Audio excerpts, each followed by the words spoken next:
Single mom's car was booted at midnight. A stranger whispered, "I know you." The clock on the cracked phone screen blinked 11:45 p.m. as Elena Ward stepped out the back door of the 24-hour Horizon Market. The night hit her instantly sharp, dry, and colder than it had any right to be for late autumn.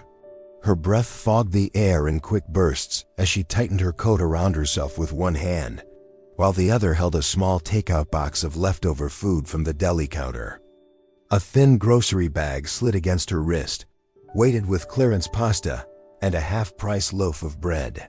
Her shoulder ached from the long shift, but what hurt more was the thought of tomorrow morning, the crumpled permission slip in her purse, the $25 fee for her son's field trip she still didn't have. She had promised him she would figure it out, and promises from a single mom never came lightly. The parking lot behind the store stretched out in uneven pools of yellow light, each lamp humming with a low electric buzz. The asphalt looked darker than usual, glazed slightly from the evening frost. Elena walked slowly, almost dragging her feet, letting exhaustion guide her rather than strength. The wind cut across the lot, tugging at her hair and numbing her fingers. She pressed the box tighter to her chest, as if holding warmth rather than leftovers. Her old silver sedan sat in its usual corner spot, third row, near the cart return, reassuring in its familiarity. But as soon as the headlights from a passing car swept across it, her breath caught. Something was wrong. The front tire was locked in place, a heavy yellow boot clamped around the wheel like a metal trap. "No, no, no, no," she whispered, the words pushed by panic more than volume. She hurried the last few steps, nearly stumbling as the grocery bag swung hard against her leg. She crouched beside the tire, fingertips brushing the cold metal. A ticket was tucked under the wiper. "Overtime parking violation." "That's impossible," she muttered. She had parked exactly where the employees were told to. She always followed the rules. When you had nothing, you couldn't afford mistakes. Elena dropped her bags onto the ground and pulled her phone from her coat. Her fingers shook as she dialed the hotline printed on the ticket. The ringtone echoed hollowly against the empty lot. Once, twice, 5 times, no answer. She tried again. Straight to voicemail, her throat tightened. A hot wave of helplessness blurred her vision, and before she could stop it, tears pushed forward, silent, unsteady, unwanted. She wrapped one arm around herself and wiped at her cheeks with the back of her sleeve. She had been so strong for so long. But tonight, strength felt like an empty well. The wind picked up, harsher now, slicing through the thin fabric of her coat. She crouched lower, tugging futilely at the metal boot, even though she knew she couldn't remove it. Her hands slipped, the cold bit into her palms. She tried again. The boot didn't move a millimeter. The heaviness of it mirrored the heaviness in her chest, that familiar ache of knowing she had no margin left, no savings, no backup plan, no one to call at this hour. Finally, she sat back on the asphalt, legs folding under her, the leftover box pressed to her stomach as if to ground her. Her breathing steadied only because there was nowhere else for the emotion to go. The lot around her felt too large, too empty, too unforgiving. Then, footsteps, slow, deliberate, crunching on gravel. Elena stiffened. She lifted her head, heart racing. The sound grew closer, measured, not hurried but purposeful. She reached for her phone again, though her hand trembled too badly to unlock it. A tall figure emerged from the dark edge of the lot, stepping into the faint circle cast by the nearest lamp. The light caught his features, gradually broad shoulders beneath a charcoal coat, dark hair slicked back from the wind, a face both striking and unfamiliar. He paused when he saw her, as if the sight of a woman sitting on the cold ground beside a booted car tugged something deep in him. His expression shifted, first surprise, then something softer, something almost haunted. He took one more step forward. When he spoke, his voice was low, steady, carrying not threat but recognition. "I know you." For a moment, Elena couldn't breathe. The man's words, "I know you," hung in the cold air, heavier than the wind. Her first instinct was survival. She pushed herself up from the asphalt, wiping quickly at her cheeks, and stepped in front of her car as if her old sedan were the last fragile thing she had left in the world. Her shoulders squared, though they trembled under the thin fabric of her coat. She didn't say anything. She didn't trust her voice not to shake. The man raised his hands slightly, palms open, a universal gesture of peace. The sleeve of his charcoal coat slid back enough to show a silver watch, rain-speckled under the yellow parking lot light. "I'm sorry," he said softly. "I didn't mean to frighten you." He stepped closer, but not too close, just enough for her to see him clearly. His hair was damp, swept back neatly, but darkened by the misty air. The elegance in his posture contrasted sharply with the bleak, empty parking lot. "My name is Lucas Halle," Elena swallowed, eyes flicking from his face to his hands to the distance between them.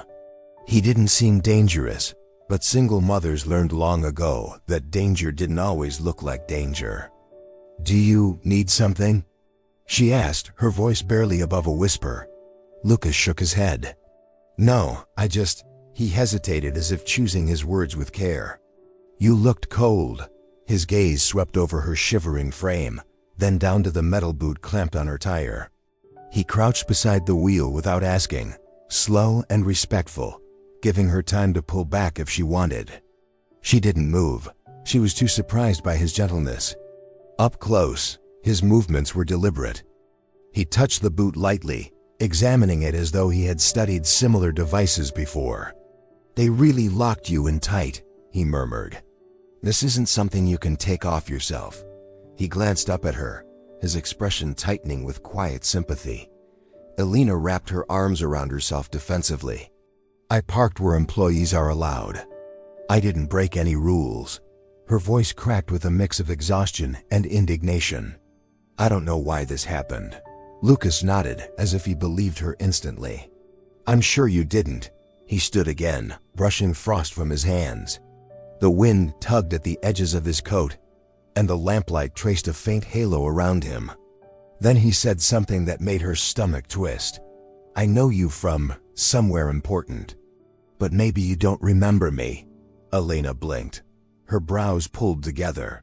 She searched his face, scanning for familiarity, for any memory, someone from her son's school. From the grocery store?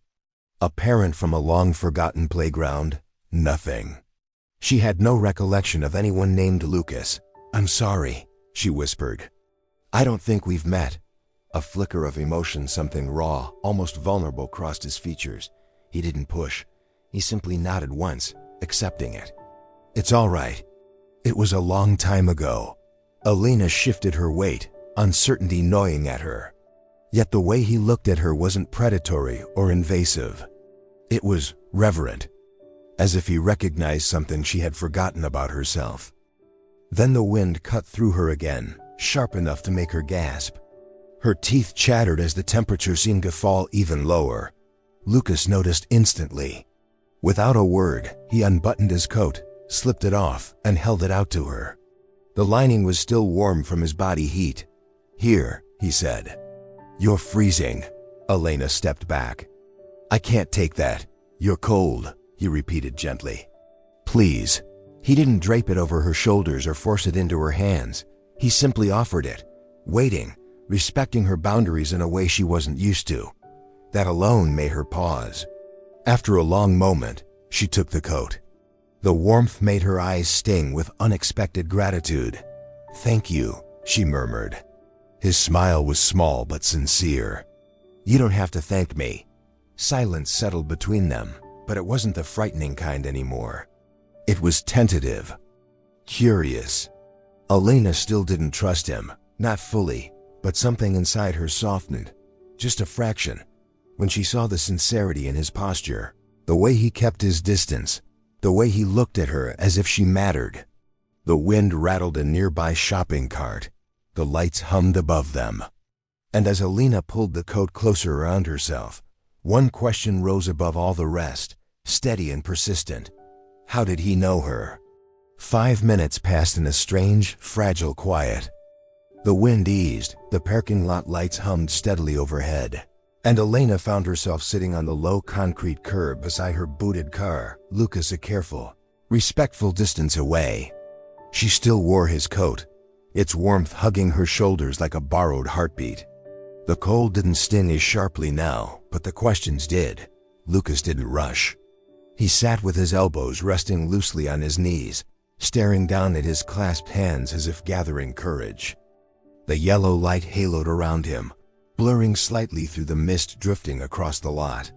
Finally, he exhaled a slow breath. "Elena," he said softly, turning toward her. 8 years ago, my life fell apart. Something in his tone, a weight, a tremor, made her still completely. He continued, voice low. "My father died unexpectedly. I was young, angry, stupid. And I made a series of decisions that cost me everything I had left. I left home. I cut ties. And before I realized what was happening, I was living on the street just outside, Briarwood." Elena's eyes widened. Briarwood. She knew the town well. She had lived there briefly, working part-time in a tiny bakery squeezed between a tailor shop and an old hardware store. It had closed years ago. Lucas's gaze shifted upward to meet hers. "During that time I was in a very dark place. The kind where you start wondering if the world would notice if you disappeared." The words hit her stomach like cold water. "One night," he said, "I was sitting behind the bakery. I was starving, freezing. I hadn't spoken to anyone in days. And then," he paused, looking at her with a tenderness that confused her, "you came out the back door." Elena blinked. "Me? You were younger," he said, tired, covered in flour. "But you saw me sitting there.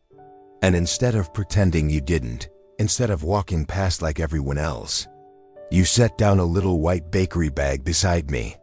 And a paper cup with warm tea." His lips quirked softly. "You didn't look at me. You kept your head down, as if you didn't want anyone to see your kindness." Elena felt the world tilt slightly. There had been so many nights at that bakery. So many faces she helped quietly because management forbade giving away unsold goods. She broke that rule more than once. She remembered leaving bags behind the dumpster, slipping notes inside so people knew they were meant for them. Lucas reached into his coat, but he wasn't wearing it. The gesture startled her until he pulled his wallet from his inner jacket pocket. The leather was worn, creased at the edges. He opened it with careful, almost reverent movements and took out a folded piece of paper, so thin it looked ready to tear. He held it out to her. "This," he said, "is how I know you." Elena's breath faltered. She unfolded the paper with shaking fingers. The edges were frayed, the ink slightly smeared. But the words were unmistakably hers. "You'll get through this." A message she had written in rushed handwriting, afraid someone would catch her giving food away for free. A message she barely remembered writing at all. Elena pressed a hand to her mouth. Her vision blurred instantly. Lucas's voice thickened. "That night, I was planning to give up, completely. But when I opened the bag, there were 2 rolls, still warm. And this note." His jaw tightened. It felt like a stranger reminding me that life wasn't done with me yet. Elena shook her head slowly, still staring at the tiny piece of crinkled paper. "I didn't know," she whispered. "I had no idea anyone even saw those notes." "I did," Lucas murmured. "And I kept this one, every day.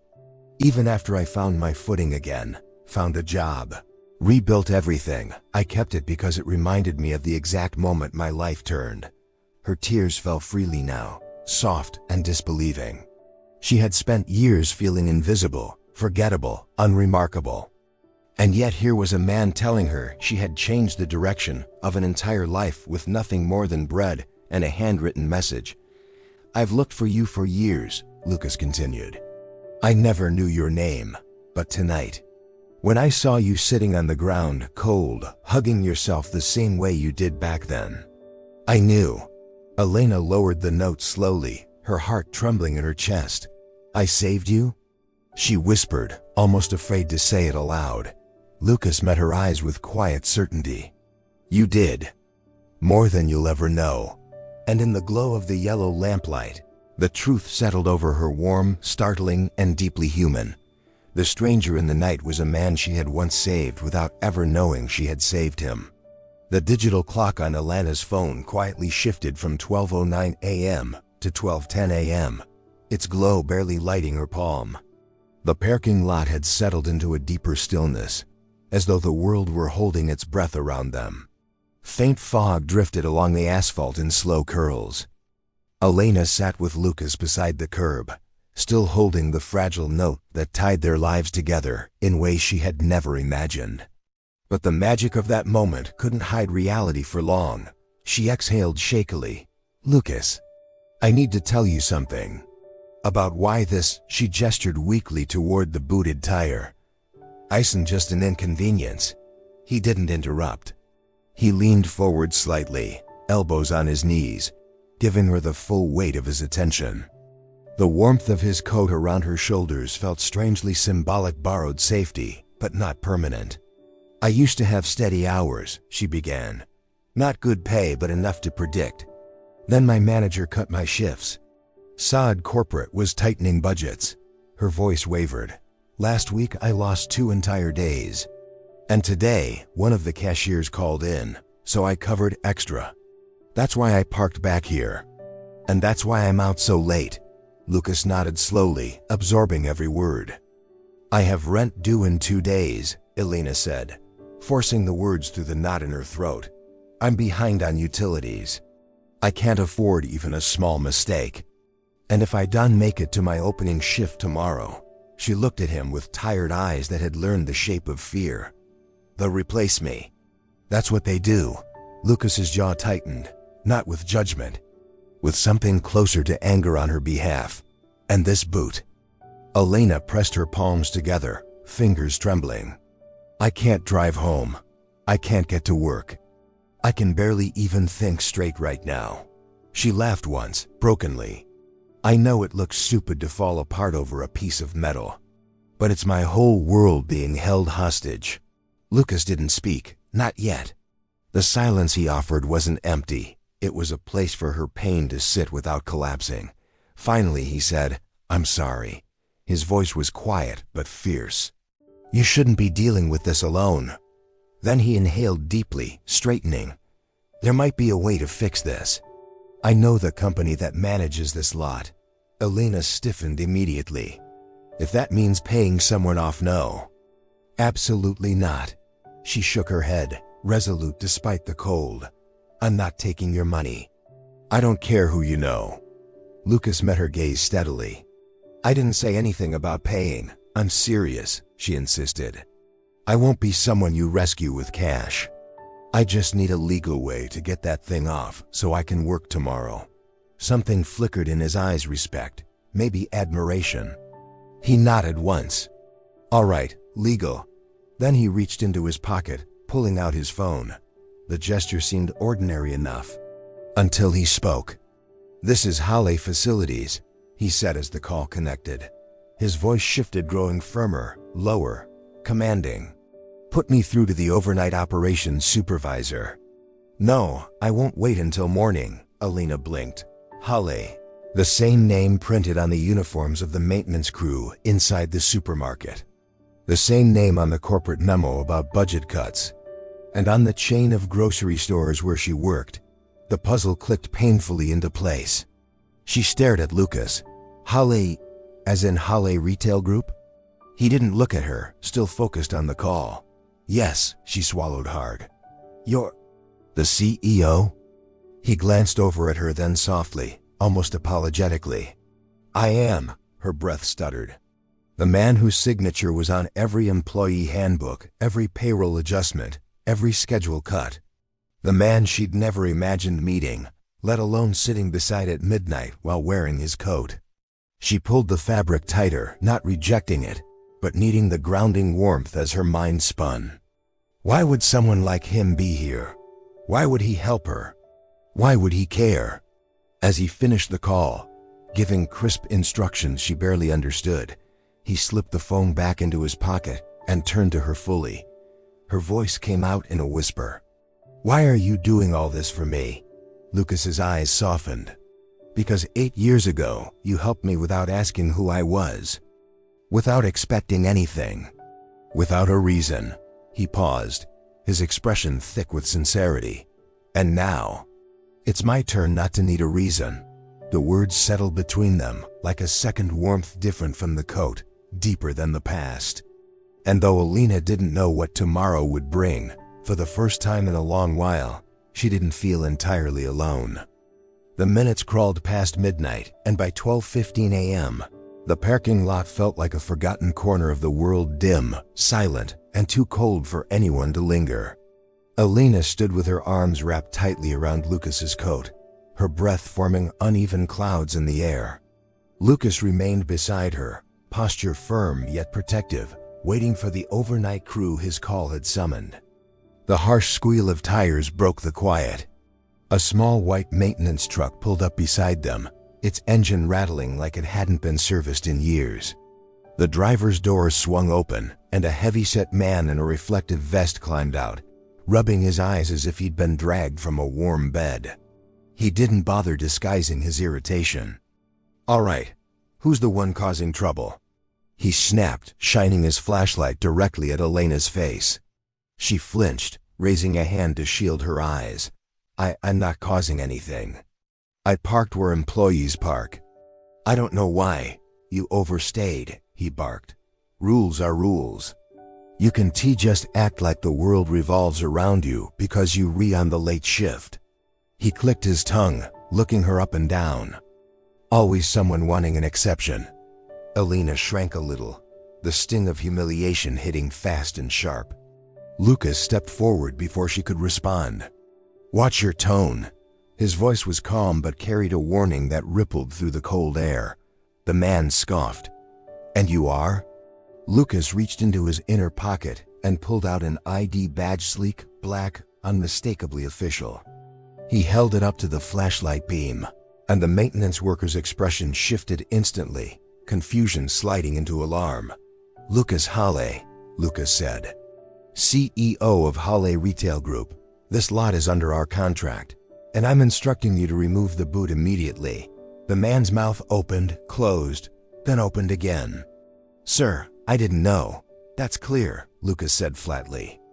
He turned back toward Elena with the protective instinct of someone confronting an old wound.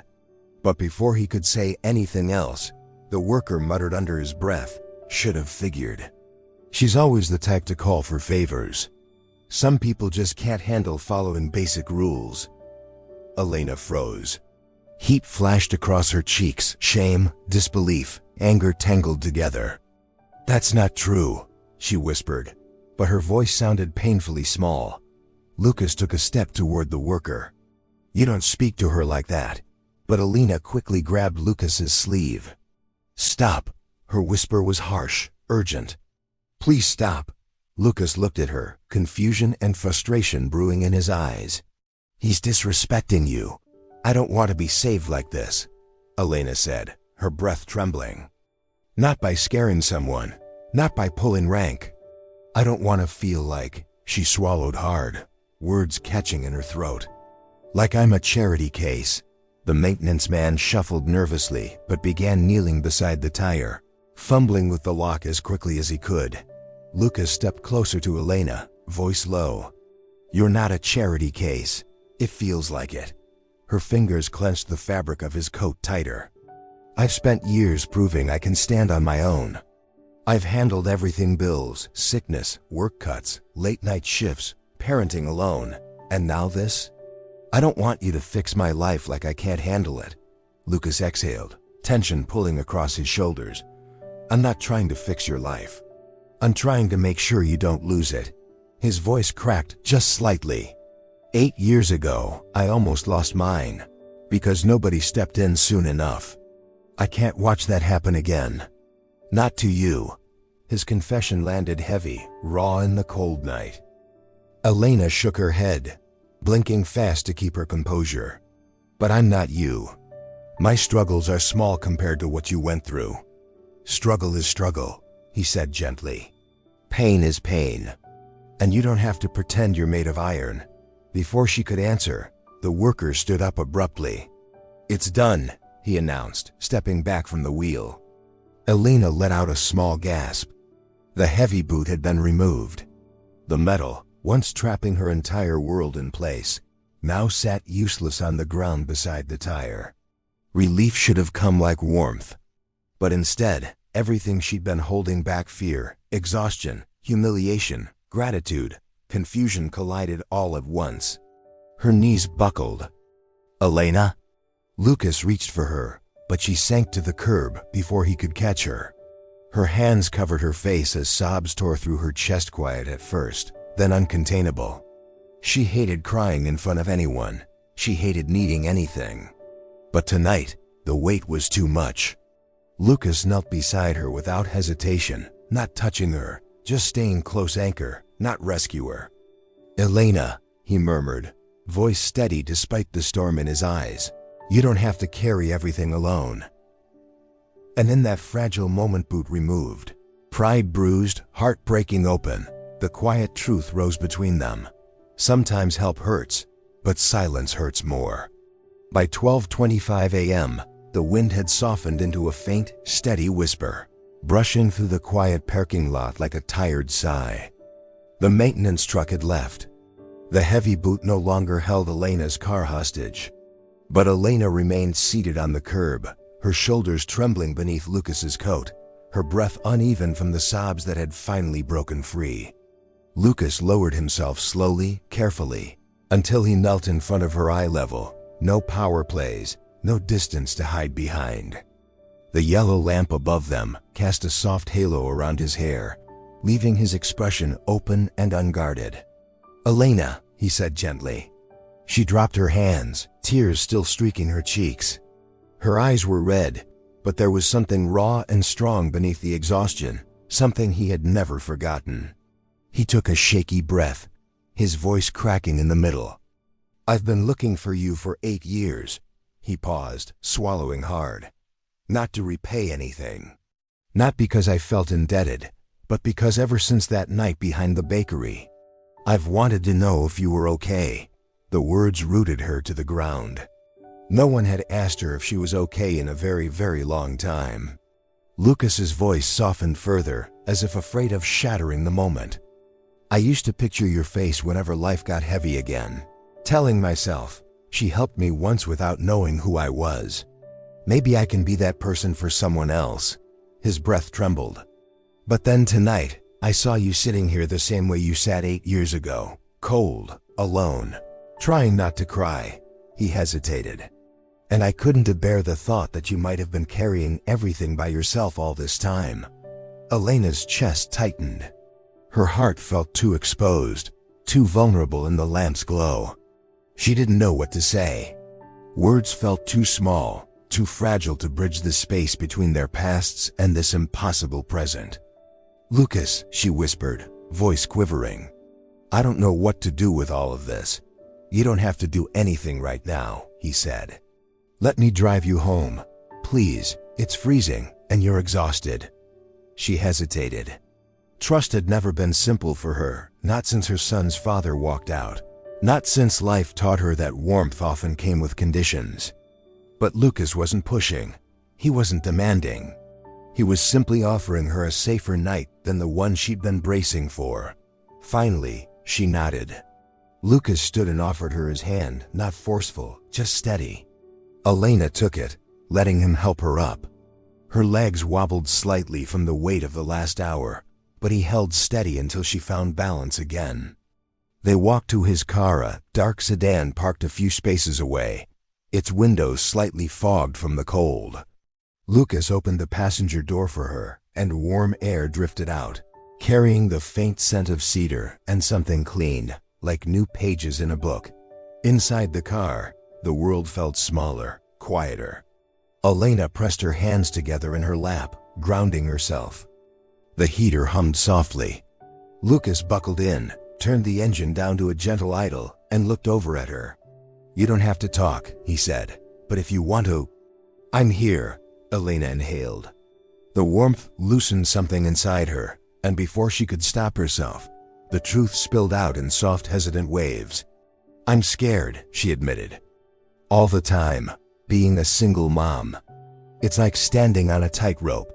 One mistake, one bill, one broken car, and everything collapses. Her eyes glistened again. I try to be strong for my son. I try so hard. But some nights, like tonight, it feels like life is daring me to fall. Lucas listened with a stillness that felt like reverence. I understand, he said quietly. When my mother died, I was young, but the loneliness, I still remember it. That feeling that the world could crack under you at any second, and no one would notice. She turned to him. How did you survive it? People, he murmured. Or one person, you, he smiled faintly. That night behind the bakery, you gave me hope when I had none left. Tonight, I want to make sure you have someone too.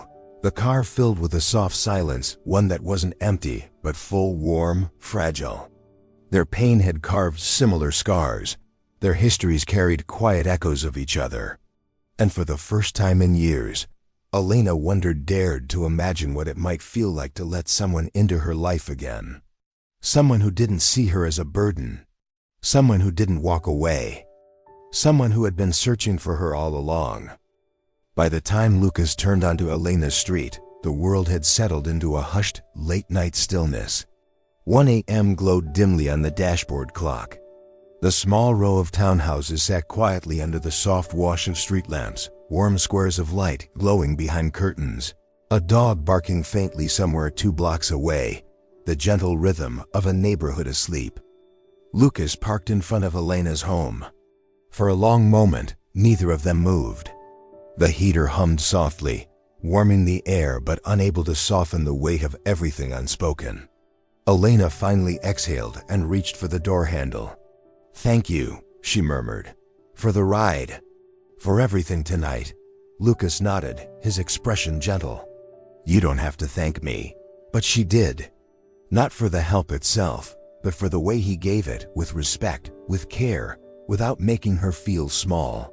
They stepped out into the night air. The wind was calmer here, shielded by narrow buildings and small porches.